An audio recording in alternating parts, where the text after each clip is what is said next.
कानपुर के छोटी सी बस्ती में एक बड़े कोठी में राठौर परिवार रहता था। परिवार के मुखिया सेठ धर्मवीर राठौर एक सख्त मिजाज और अनुशासित व्यक्ति थे।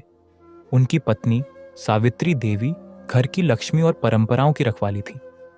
परिवार में दो बड़े बेटे थे, विवेक और कुणाल, जिनकी शादियां अब होने वाली थीं। शादियां एक ही दिन थीं और राठौर परिवार का घर रोशनियों और खुशियों से जगमग हो रहा था। विवेक की दुल्हन थी प्रिया, एक गोरी चिट्टी पढ़ी लिखी लड़की जो दिल्ली के एक समृद्ध परिवार से आई थी। दूसरी तरफ कुणाल की दुल्हन थी शालिनी, एक गहरे सांवले रंग की लड़की जो एक गांव की सादगी से भरी हुई थी। दोनों का स्वागत राठौर परिवार ने बड़े धूमधाम से किया, लेकिन एक अंतर पहले दिन से ही महसूस होने लगा। शादी के बाद पहला दिन था और घर के बड़े बड़े रस्मों का सिलसिला चालू था। प्रिया अपने गोरे रंग और नजाकत के साथ सबका दिल जीत रही थी। लोग उसकी शिक्षित बोली और छलकते अदब की तारीफ करते नहीं थक रहे थे। वहीं शालिनी अपने सहज और दबे दबे अंदाज में सबकी बात को चुपचाप सुनती और अपनी रस्मों को निभाने की कोशिश कर रही थी। सावित्री देवी ने दोनों बहुओं को अपने करीब बुलाया। प्रिया और शालिनी, अब ये घर तुम्हारा है।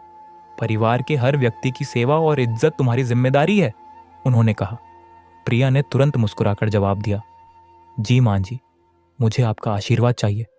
शालिनी ने शर्माते हुए कहा, जी मां जी, मैं पूरी कोशिश करूंगी। प्रिया को घर के काम ज्यादा समझ नहीं आते थे, लेकिन उसके आकर्षण और बात करने के अंदाज से सबको खुशी होती थी। वहीं शालिनी को काम में महारत थी, लेकिन उसका रंग और गांव की भाषा कई लोगों के लिए मजाक बन गया। सबसे ज्यादा फर्क सावित्री देवी के बर्ताव में था। प्रिया के लिए उनका स्वभाव नरम था, लेकिन शालिनी से वह अक्सर सख्ती से बात करती। एक दिन रसोई में शालिनी ने एक स्वादिष्ट खाना बनाया। विवेक और कुणाल दोनों बहुत खुश हुए, लेकिन जब सावित्री देवी ने प्रशंसा करते हुए कहा, प्रिया, तुमने खाना बहुत अच्छा बनाया है, तो शालिनी की आंखों में एक पल के लिए निराशा दिखाई दी।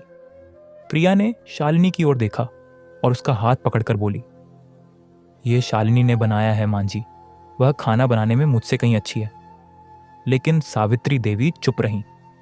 दोनों बहुओं के बीच का रिश्ता पहले दिन से अलग था। प्रिया शहर की शिक्षित लड़की थी और अपने नजाकत के बावजूद वह शालिनी के प्रति नरम थी। शालिनी के मन में पहले से संकोच था, लेकिन प्रिया की मित्रता ने उसे धीरे धीरे घर का हिस्सा बनाया। लेकिन घर के दूसरे सदस्यों के बीच यह अंतर बढ़ता गया। धर्मवीर राठौर के लिए भी प्रिया एक आदर्श बहू थी, जो मेहमानों के सामने परिवार का मान बनकर रहती थी। शालिनी की साफ दिल और सादगी को वह ज्यादा नहीं समझ पाते थे।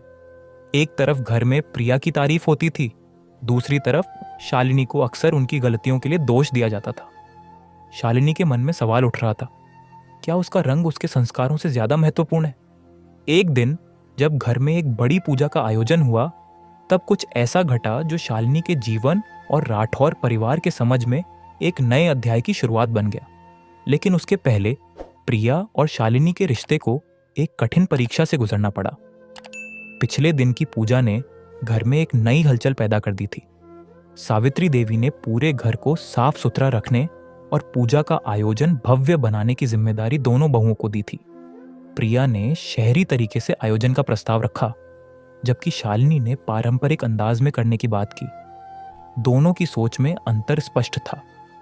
पूजा के दिन शालिनी ने सुबह से ही पारंपरिक खाना बनाने की तैयारी शुरू कर दी थी। उसने हलवा, पूड़ी और खीर जैसी चीजें बनाई, जो पूजा में विशेष मानी जाती हैं। दूसरी ओर प्रिया ने मेहमानों के स्वागत के लिए इटालियन डिश और सलाद तैयार किया। जैसे ही पूजा समाप्त हुई, मेहमानों के बीच खाने को लेकर चर्चा होने लगी। कुछ ने शालिनी के बनाए खाने की तारीफ की, जबकि कुछ प्रिया के आधुनिक खानपान की। धर्मवीर राठौर ने कहा, आज शालिनी का पारंपरिक खाना बहुत अच्छा था। यह सुनकर सावित्री देवी को थोड़ी असुविधा हुई, क्योंकि वह हमेशा प्रिया को बेहतर मानती थीं। शाम को सावित्री देवी ने शालिनी को बुलाया और कहा, अगली बार ऐसे आयोजन में सिर्फ पारंपरिक खाना काफी नहीं होगा, समय के साथ चलना भी जरूरी है। शालिनी चुप रही, लेकिन उसके मन में यह बात गहरी बैठ गई। दूसरी ओर प्रिया ने शालिनी से कहा, तुम्हारा खाना सच में बहुत अच्छा था। मांझी थोड़ा सख्त हैं, लेकिन धीरे धीरे सब ठीक हो जाएगा। शालिनी ने हल्की मुस्कान दी, लेकिन अंदर से वह असुरक्षित महसूस कर रही थी। धीरे धीरे दोनों बहुओं के बीच के मतभेद बढ़ने लगे। जहां प्रिया हर किसी के साथ हंसी मजाक में लगी रहती, वहीं शालिनी अपने काम और जिम्मेदारियों में उलझी रहती। घर के सदस्य भी अब दोनों की तुलना करने लगे थे। एक दिन जब मेहमान आए तो प्रिया ने अपनी आकर्षक बातों से सबका ध्यान खींच लिया। वहीं शालिनी को नजरअंदाज कर दिया गया। रात को शालिनी ने कुणाल से अपनी भावनाएं साझा की। कुणाल ने उसे समझाया, तुम्हारी सादगी ही तुम्हारी ताकत है, समय सब कुछ ठीक कर देगा। अगली सुबह परिवार के सदस्य एक महत्वपूर्ण बैठक के लिए इकट्ठा हुए। धर्मवीर राठौर ने घोषणा की कि वह अपने परिवार के लिए एक बड़ा धार्मिक आयोजन करने की योजना बना रहे हैं। उन्होंने दोनों बहुओं को इस आयोजन की जिम्मेदारी दी। शालिनी को पारंपरिक व्यवस्थाओं की जिम्मेदारी दी गई, जबकि प्रिया को अतिथियों के स्वागत और आधुनिक व्यवस्थाओं का प्रभार सौंपा गया। शालिनी और प्रिया ने अपनी अपनी योजनाओं पर काम करना शुरू किया। दोनों के बीच तनाव था, लेकिन वे अपनी जिम्मेदारियों को निभाने में जुट गईं। शालिनी ने मंदिर की सजावट और प्रसाद की व्यवस्था की, जबकि प्रिया ने अतिथियों के लिए विशेष कार्यक्रम आयोजित की। कार्यक्रम के दिन दोनों के प्रयास रंग लाए। मेहमानों ने शालिनी की सजावट और प्रिया के स्वागत की प्रशंसा की, लेकिन एक छोटी सी घटना ने सबका ध्यान खींचा। प्रसाद वितरण के दौरान एक मेहमान का कीमती सामान खो गया। प्रिया ने तुरंत पहल करते हुए मेहमान की मदद की और शालिनी ने अपने शांत स्वभाव से स्थिति को संभाला। दोनों ने मिलकर समस्या का समाधान किया। इस घटना ने सावित्री देवी को भी प्रभावित किया। उन्होंने महसूस किया कि दोनों बहुओं की अपनी अपनी विशेषताएं हैं जो परिवार को जोड़ती हैं। इस आयोजन ने प्रिया और शालिनी के रिश्ते में एक नया मोड़ लाया।